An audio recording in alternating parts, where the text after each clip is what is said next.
अरहंताणम नमो अरहंताणम नमो अरहंताणम। प्रश्न है, आत्मा का आकार कितना है, मरने के बाद कहां जाता है?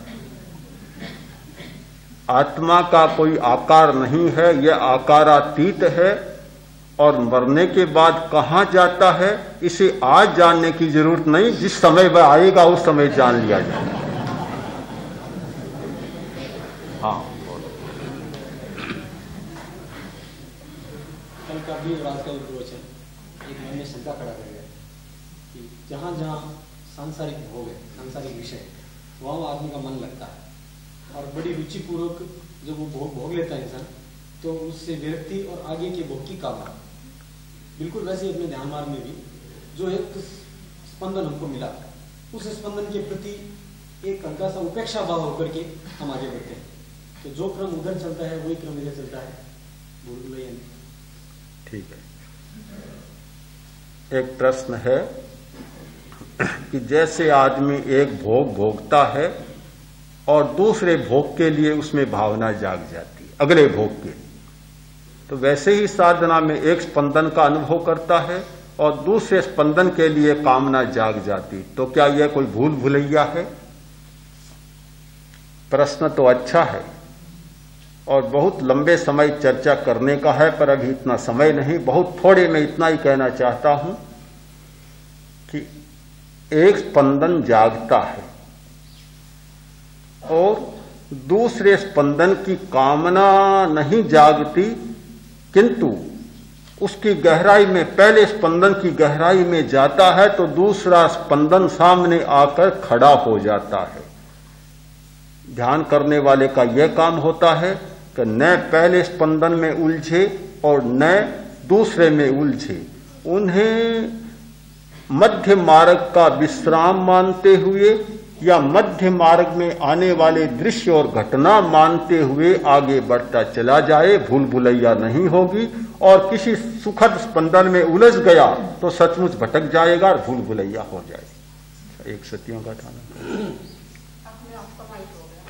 तब ठीक है, अच्छी बात। अब कल आपने फरमाया था कि ग्रंथियों के स्राव के कारण से हमारे विचार स्थिर नहीं रह पाते और ध्यानस्थ नहीं हो पाते। विज्ञान का युग है, इन ग्रंथियों का ऑपरेशन कभी क्यों नहीं निकाल दिया? और फिर जो इतना समय हम उनकी पर विजय प्राप्त करने की लगाते हैं, उस समय से ध्यान क्यों नहीं हो पाते? प्रश्न है कि कल कहा गया कि ग्रंथियों के स्राव से इतनी बातें पैदा होती है, तो विज्ञान का युग है, इन ग्रंथियों को क्यों न निकाल दे? विज्ञान का छात्र तो ऐसी मूर्खता की बात कर ही नहीं सकता, क्योंकि किसी भी ग्रंथि को निकाल दिया जाए तो आदमी निकम्मा बन जाएगा। अगर एड्रीनलिन निकल जाए तो कितनी हानि होगी। ग्रंथियों को निकालने का मतलब शरीर प्रभावित होता है, मस्तिष्क प्रभावित होता है। ग्रंथियों को निकाला नहीं जा सकता, ग्रंथियों के स्राव को बदला जा सकता है। और बदलने की बात वैज्ञानिक भी सोच रहे हैं, ऐसे बहुत सारे उपाय कर रहे हैं जिनसे बदलने की बात कर रहे हैं, किंतु बदलने की बात, उनकी बातें आज भी खतरे से खाली नहीं। और ध्यान के द्वारा बदलने की बात खतरे से खाली है, इसलिए ध्यान के द्वारा बदलने की बात सोचे, निकालने की बात न सोचे। अब आज प्रश्न नहीं है, एक छोटी सी शंका है कि कायोत्सर्ग में आपने फरमाया कि सारा शरीर को शिथिल करें, तो इसकी जो दो तरीके हैं कि एक तो लेट करके, तो उसमें तो वाकई में शरीर शिथिल होता है, सहारा मिलता है उसको जमीन का, और सब अंग शिथिल होता है, बशर्ते ही अपनी चेतना जागती रहे तो नींद की आशंका कब रहेगी, लेकिन नींद की आशंका नहीं। लेकिन ये भी समझाया गया कि खड़े होकर के भी आप कायोत्सर्ग कर सकते हैं।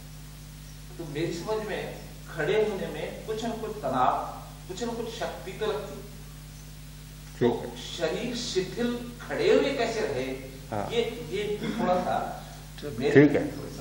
प्रश्न है कि लेटकर तो शरीर को शिथिल किया जा सकता है, कायोत्सर्ग अच्छा होता है, पर खड़े होकर कायोत्सर्ग कैसे किया जा सकता है? अलग अलग कक्षाएं होती है।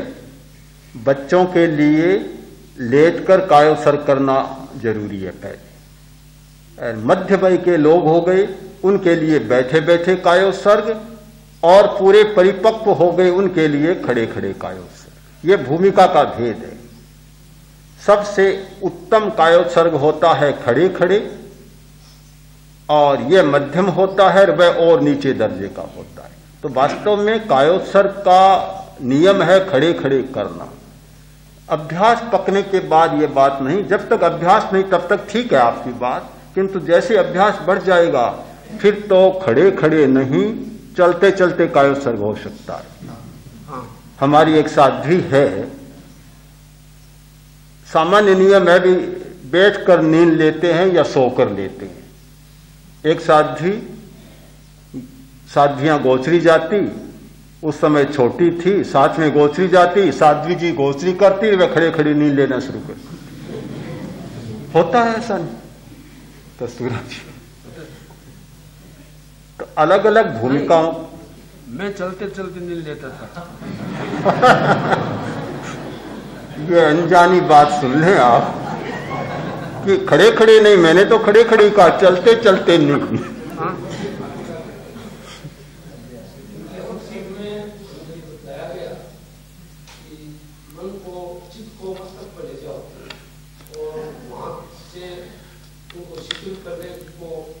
निर्देश दो और शिथिल सा अनुभव करो। मस्तक तो एक ऐसा भाग है जो बहुत कड़ा भाग है, उसमें दिखाई तो कुछ नहीं पड़ता है। ठीक है।